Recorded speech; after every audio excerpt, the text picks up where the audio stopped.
இன்னைக்கு நம்ம பார்க்க போறது ரொம்ப சூப்பரான மொறுமொறுப்பான ஈவினிங் ஸ்நாக். ஒரு கப்பு மைதா மாவு இருந்தா போதும், நல்ல சூப்பரா செய்து கொடுத்துடலாம். ஸ்கூல் விட்டு வரும்போது ஸ்நாக் கேட்குற குழந்தைங்களுக்கு இது போல ரெடி பண்ணி கொடுக்கலாம். இது 4 நாள் வரைக்குமே நல்ல மொறுமொறுப்பா இருக்கும். வீடியோவுக்கு போறதுக்கு முன்னாடி நம்ம சேனல்ல போடுற வீடியோஸ்க்குலாம் லைக் பண்ணாமே நிறைய பேர் பார்த்துட்டு இருக்கீங்க. லைக் பண்ணி சப்ஸ்கிரைப் பண்ணி நம்ம சேனலுக்கு சப்போர்ட் பண்ணுங்க. வாங்க இது எப்படி பண்றதுன்னு பார்க்கலாம்.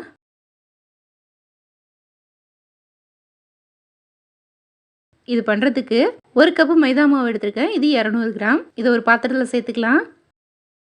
சேர்த்துட்டு இது கூடவே 1 டேபிள் ஸ்பூன் அரிசி மாவு சேர்த்துக்கோங்க. இது சேர்க்கும் போது நல்லா மொறுமொறுப்பாக இருக்கும். சேர்த்துட்டு 1 ஸ்பூன் சர்க்கரை சேர்த்துக்கலாம். இதுக்கு தேவையான அளவு உப்பு போட்டுக்கணும். 1/2 ஸ்பூன் ஓமம் சேர்த்துக்கோங்க. இதோட வாசனை ரொம்ப சூப்பராக இருக்கும். சேர்த்துட்டு 1 ஸ்பூன் சில்லி ஃப்ளேக்ஸ் சேர்க்குறேன். 4-5 காஞ்ச மிளகாவை நல்லா மிக்சியில் அடிச்சுட்டு சேர்த்துருக்கேன். கொஞ்சம் கொரகொரப்பாக அரைச்சிக்கணும். இதோடையே 1 டேபிள் ஸ்பூன் நெய் சேர்த்துருக்கேன். எல்லாத்தையும் சேர்த்துட்டு ஒரு முறை நல்லா கலந்து விட்டுறணும்.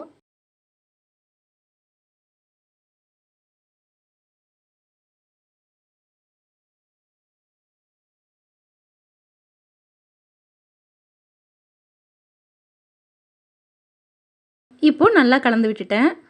கொஞ்சம் கொஞ்சமாக தண்ணி சேர்த்து ஒரு சப்பாத்தி மாவு பதத்தில் நல்லா சாஃப்டாக பிசைஞ்சுக்கணும். அதிகமாக தண்ணி சேர்த்துறாதீங்க. கொஞ்சம் கொஞ்சமாக தெளித்து விட்டு இதை நல்லா பிசைஞ்சுக்கோங்க.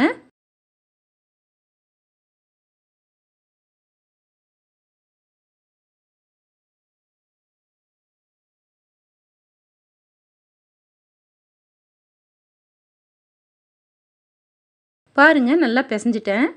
நம்ம பிசைஞ்சு எடுத்த மாவு இந்த அளவுக்கு சாஃப்டாக இருக்கணும். இதுக்கு ஒரு மூடி போட்டு மூடி ஒரு 10 நிமிஷம் அப்படியே வச்சிடலாம். இதுக்கு நம்ம ஒரு பேஸ்ட் ரெடி பண்ணணும்.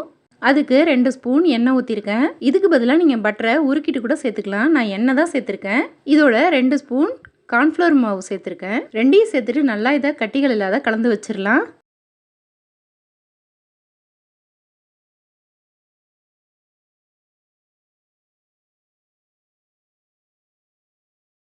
இப்போ நல்லா பேஸ்ட் மாதிரி கலந்து வச்சுட்டேன். இப்போ 10 நிமிஷம் ஆயிடுச்சு. திறந்து பார்க்கலாம். இது எல்லாத்தையுமே உருண்டைகளாக பிரித்து எடுத்துக்கணும்.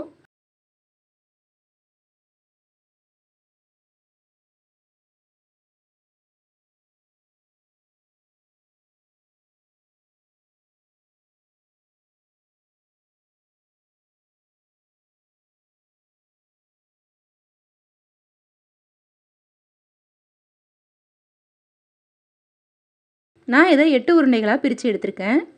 அப்பளக்கட்டையோ இல்லை இது போல் சீட்டோ எடுத்துக்கோங்க. எடுத்துட்டு கொஞ்சமாக கார்ன்ஃப்ளவர் மாவு தூவி விட்டுட்டு இந்த மாவை அதுக்கு மேலே வச்சுட்டு நல்லா இதை மெல்லிசாக தேய்ச்சிக்கணும். இது மைதா மாவுங்கிறதுனால நல்ல மெல்லிசாக வரும்.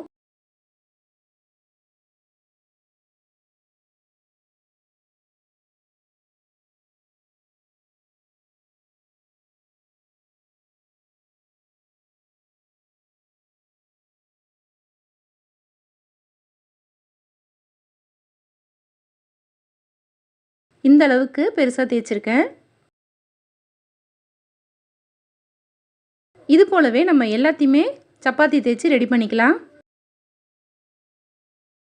நம்ம தேய்ச்சி எடுத்த சப்பாத்திலேருந்து ஒன்று எடுத்துட்டு அதுக்கு மேலே நம்ம கலந்து வச்சுருந்த பேஸ்ட்டை கொஞ்சமாக பரவலாக தடவி விட்டுக்கணும்.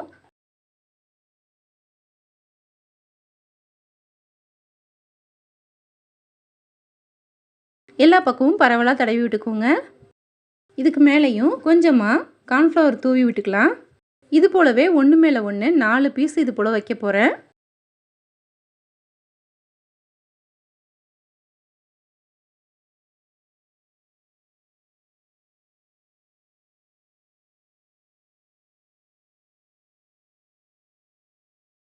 வச்சுட்டு இதை ஒரு பக்கத்துலேருந்து நான் மடித்து விடுறது போல் மடித்து விட்டுக்கோங்க.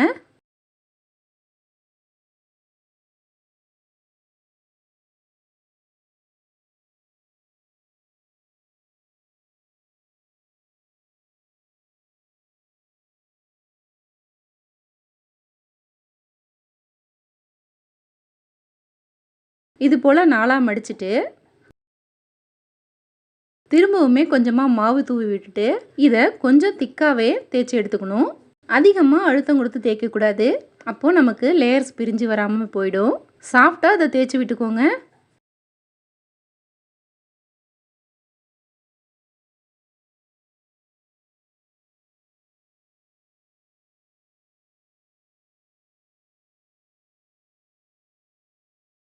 பாருங்கள், இந்த அளவுக்கு திக்னஸாக தேய்ச்சி எடுத்துக்கோங்க. இப்போது இதை கட் பண்ணிக்கலாம். கத்தியோ இல்லை இது போல் கட்டரோ இருந்தாக்க உங்களுக்கு பிடிச்ச ஷேப்பில் இதை கட் பண்ணிக்கலாம்.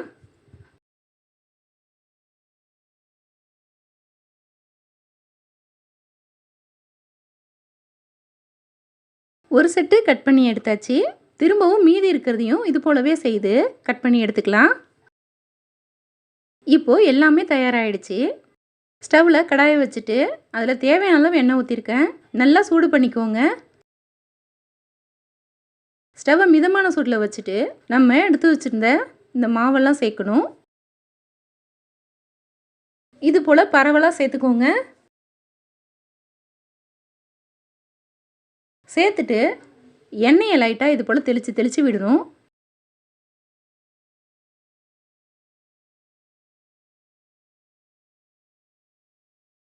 பாருங்கள், நல்லா லேயர்ஸ் பிரிஞ்சு வருது.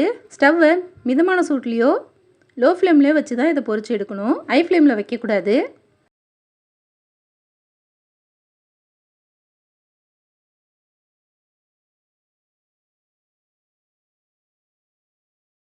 இப்போது ஒரு பக்கம் நல்லா பொரிஞ்சு வந்துருச்சு. திருப்பி விட்டுக்கிறேன்.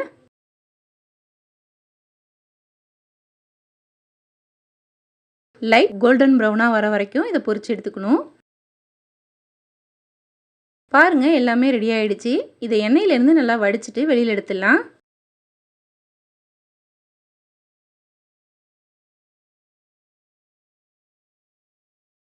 இது போலவே மீதி இருக்கிறதையும் பொரிச்சு எடுத்துக்க போகிறேன்.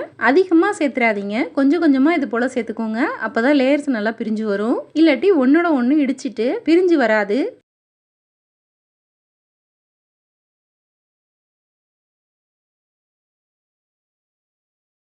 இப்போது நம்மளோட சூப்பரான ஸ்நாக்லாம் தயாராகிடுச்சு. பாருங்கள் எந்த அளவுக்கு சூப்பராக இருக்குன்னு. பார்க்கும்போதே சாப்பிடும் போல இருக்குது. 200 கிராம் மாவு எடுத்ததுக்கு நமக்கு ஒரு தட்டு நிறையா ஸ்நாக் கிடச்சிருக்கு. இதை லைட்டாக ஆற விட்டு ஒரு ஏர்டைட்டான பாக்ஸில் போட்டு வச்சுருங்க. நல்லா முறுமுறுப்பாகவே இருக்கும். பார்க்குறதுக்கு பேக்கரியில் கிடைக்கிற ஸ்நாக் போலவே இருக்குது. இப்போ உடச்சி காமிக்கிறேன். எந்த அளவுக்கு கிறிஸ்பியாக இருக்குது பாருங்கள். எவ்வளோ லேயர்ஸ் இருக்குது பாருங்கள். நிறைய லேயர்ஸோட நல்லா கிறிஸ்பியாக இருக்குது. நீங்களும் இது போல் ஒரு முறை ட்ரை பண்ணி பாருங்கள். இந்த வீடியோ பிடிச்சிருந்தா லைக் பண்ணுங்கள், ஷேர் பண்ணுங்கள். நம்ம சேனலுக்கு புதுசாக இருந்தால் சப்ஸ்கிரைப் பண்ணுங்கள். தேங்க்யூ.